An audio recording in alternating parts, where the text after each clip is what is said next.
Mama wenye umri wa zaidi ya miaka 70 wamepata fursa ya kusoma tena katika uzee wao, na baada ya kuufanya ule mtihani wa KCPE, baadhi wanaendelea na masomo yao katika shule za sekondari.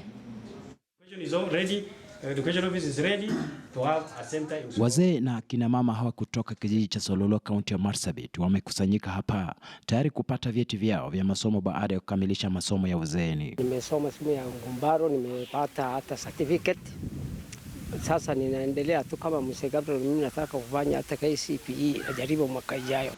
Zamani tulikuwa tunasoma shule ya Ngumbaro akiwa hapa town. Ilikuwa sisi bado bahatika kupata elimu wakiwa changa. Ile kitu ya muhimu sana katika elimu ya watu wazima ni kusoma na kuandika. Wajue lugha ya Kiswahili ambayo ni lugha ya kitaifa. Ili watu waweze kutafsiri lugha wakati wanapoelezwa hata na wengine.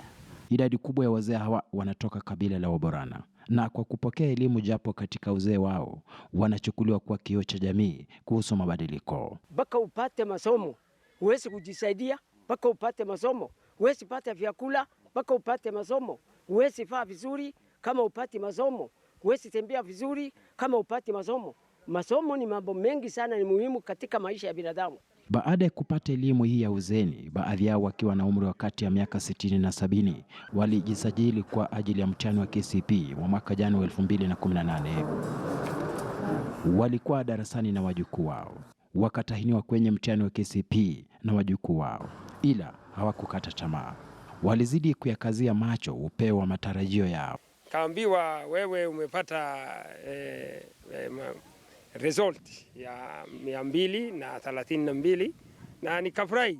Hapo awali wakati hata simu kuna barua analetanga na marafiki kutoka Nairobi, kutoka nchi zingine.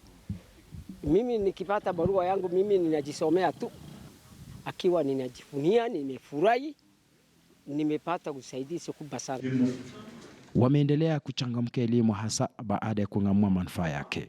Na ikizingatiwa umri wao mkubwa, ni dhahiri shairi kwamba umaarufu wa elimu ya uzeeni upo kwa wingi. Nikaongea na walimu wakasema, sasa wewe ukiwa unataka kusoma unaweza kuendelea. Sasa nikaenda hii shule yetu moja inaitwa ya Kipili, ya shule ya upili, anasema hii Sololo Boys. Sasa mimi niko katika form 1. Sasa ninaishi vizuri. Kwa sababu hapo awali wakati mimi sijasoma, hata sijui karatasi inakaa hapa, sijui kitu gani inakaa juu.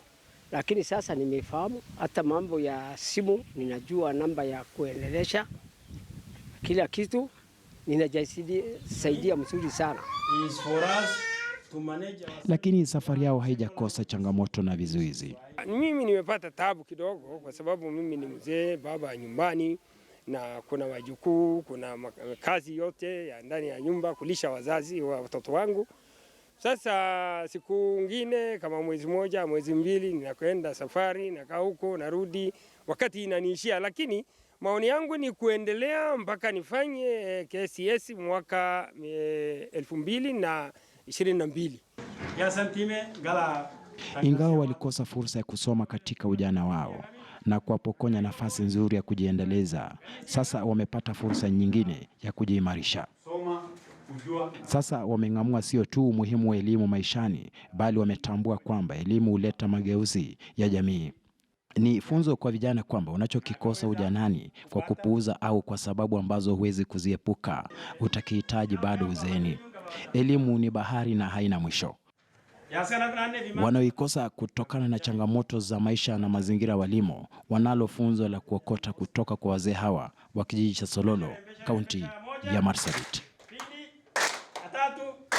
Shadrack Miti, KTN News.